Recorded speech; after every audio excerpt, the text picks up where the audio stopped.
Hello and thanks for tuning in. I'm Holly Shields, welcoming you all to another edition of Kalkine TV's Executive Corner Expert Talks. Today we're diving into the aerospace sector and exploring the transport of the future, the kind that sounds like it's straight out of a sci-fi movie. And one company is taking the lead on innovation in the urban air mobility space. Bellwether Industries is creating vehicles for commuting in the sky and providing solutions for intra-city travels with a safe, efficient and comfortable experience. And joining us today is Vidya Jacob, the Mobility Development and Strategy Director. Welcome to the show. It's great to have you with us. Thank you. Thank you so much for giving us the platform to be able to kind of be here and answer your questions and be a part of this. It's a pleasure to have you with us. Now, first of all, I'd love to know, how is the Volar eVTOL set to revolutionize future lifestyles?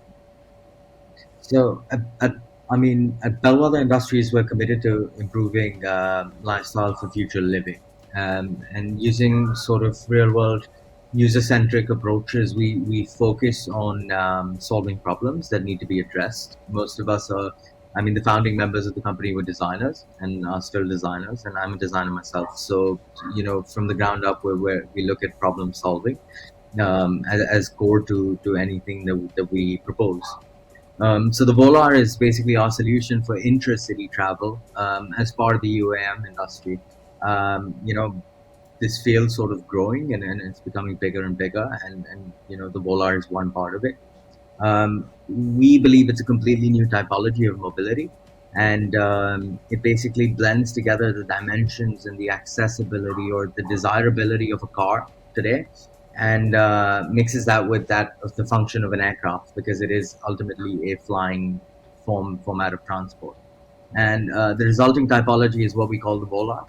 And like I said, it provides our foundation of the urban air mobility industry. And the idea is to provide this point-to-point accessibility within a city.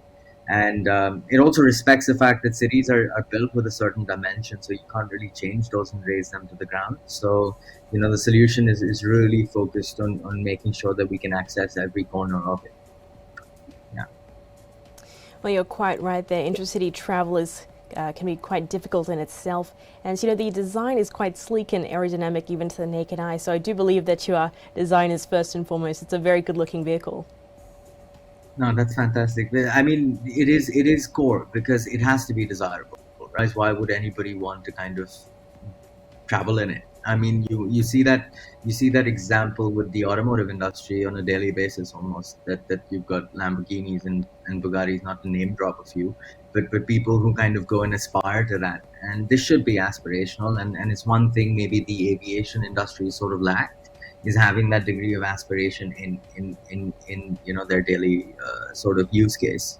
It's something they do in the interiors very well. So that was part of our thinking, which is to get people to really imbibe it and want to kind of take this next step. Well, you've certainly got the luxury appeal there factored in really well. And I'd love to know as well, how far exactly are you along in the development process of the vehicle before it's released into the mainstream market? So late last year was the first time that we publicly showcased ourselves as a company, and the Volar for the first time. And the reason for doing so is we waited and watched and kind of saw how the industry has progressed, and we wanted to kind of challenge what was already available. At the same time, that is still, you have to understand, a couple of years of development. So for us, it was already old at the time. So we're currently, what we have in the pipeline is the next and better version of this, which is far more optimized aerodynamically and is far more, takes this, if you can believe, to the next step. We've also commenced sort of development on our full scale, and mainly about building this idea of what we want industries to be, and that's sort of evolution that add to people's life. That's really great So to yeah, hear. it's a very exciting 2022, 2023 ahead. Very busy, but extremely exciting. I can imagine, yeah, you must be very busy there. And how long do you estimate, in theory, it'll be before we see perhaps the mainstream adoption of that vehicle? So, it depends. The applications change. we are focused on private transport. So if we're focused specifically on having this in a consumer's hand, we're looking at 2030. If we're focused on using it as a mode for like a premium service or an on-demand service, we're looking at 2028.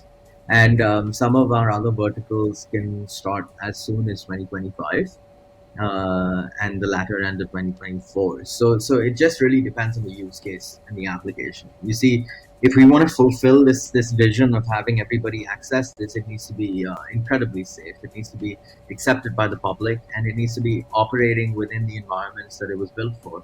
And that, of course, takes a bit of time. So as a company, we have a timeline that is far more respectful of those avenues that need to be tick marked. Right, very well said there. Of course, there is, as you mentioned, a lot of steps before we do see that mainstream adoption, but 2025 and 2030 are not too far away, so hopefully that is how it unfolds.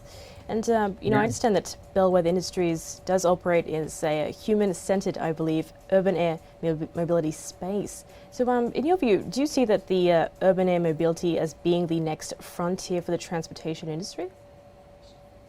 It definitely has the potential to be a game changer. I mean, just if you look at the last 2 years, actually even more, maybe last 5 years of growth, it's been amazing, and the scale and the rate of development has been nothing short of exemplary in terms of its pace. However, it does need to be handled correctly always in terms of regulation and policy and governments kind of take onboarding a new format of transportation, because you know I mean, it's happened before in the last 100 years where something comes up, and then there's one problem that leads to it all going bust. None of us want that. We want to kind of ensure that it's responsible development, and it actually aids people, because that's what it's there for. It's not there necessarily as it's there to solve the problems that we have today, which is congestion. It's there to solve the problems that we have today of noise. It's there to solve the problems that we have today of time consumed in travel. There was an interesting statistic that I came across sometime last year, which is the average, and it was London specific at the time. I was doing some research. The average Londoner loses about maybe about 4 days of time in the year, which is a considerable amount of time. If I give that time back to you, you should be able to kind of utilize that for a holiday or a vacation, a much needed rest, rather than spend that in your car. So there begs this question of where are we putting in our energy, time, and effort, because it does aid our lifestyle at the end of the day. Very well said. Their efficiency definitely factors in, and that's quite hard to believe as well. 4 days of the year are used, so it's obviously commuting is a very time-consuming thing, and it's great to hear that you're addressing that aspect. Now, I'd like to touch on the environmental issue as well. We understand that naturally the environment and CO2 has become quite an issue of late when it comes to air travel. So how does Bellwether Industries respond to this move towards greener transport with your innovations? I mean, so the first aspect of it is obviously by imbibing what's all the rage right now, which is electric propulsion, and we definitely believe that electric is has to be. I mean, its potential has to be realized. However, that doesn't mean our avenues are closed to other formats of even more sustainable sort of propulsion systems or fuel, or if that may be the case, those things have to kind of close the loop, so to speak. With green and sustainable, you always have to end up closing the loop, and that's quite a challenging thing to do, because you're never truly going to reach that degree of sustainability if you don't address every little aspect of it, and that's what it really means to kind of have that. So it is a step-by-step process for us, but it is something we definitely believe that starts in this direction, which is one, to have vehicles, of course, with a reduced footprint, which is definitely in terms of its material consumption is far lesser. The propulsion systems already you onboard the electric propulsion, and then you kind of move into different formats as and when they grow, or you start aiding industry, quietly behind. You start working with the people that are working on the next sustainable sort of propulsion, and you build that foundation as well. So to actually imbibe innovation, you need to drive that change, and then you need to be part of all these circles of having these conversations, of pushing, different parts of industry to kind of get that out. Because if we settle for what we have, then we wouldn't necessarily be proposing such a solution. So it is quite an interesting challenge. Right, I can imagine that's the case. And well, it is very good to hear, of course, that sustainability is seeming to be quite high on your list of priorities there.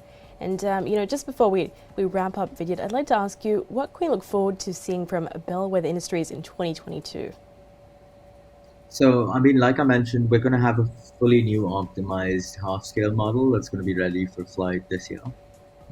We've already commenced the development of our full-scale demonstrator, which is going to be amazing. We have considerable amounts of announcements to make over the course of the year, which deal with the growth of the brand and various different collaborative partnerships that we're establishing as we speak. And the entire idea behind that is the UAM industry is doing things a bit differently, being far more open, far more collaborative, far more conversationalist, if you will. Not just with other suppliers, but it's also with governments, with regulators, with cities and city governments and local governments. So we have considerable amounts of announcements to make in the next couple of months. We also have, like I said, this new model to kind of put through. And we'll have further updates on our full-scale development. And I'm pretty sure we're going to be in the news here or there quite a bit. Well, that's great to see. Yeah. That's definitely something we can keep our eye on there. So thanks very much for sharing that. And we look forward to seeing all those developments from you as well. With that said, though, it's been really great to hear insights today. Vijit, thanks very much for joining us on Executive Corner Expert Talks. Thank you very much for having us, and stay tuned. It's a pleasure to have you on. Thanks for your time as well, viewers. If you've just joined us, that was Vijit Jacob of Bellwether Industries. They're doing some phenomenal work in this space. And as we say here, stay apprised and invest wise with Kalkine.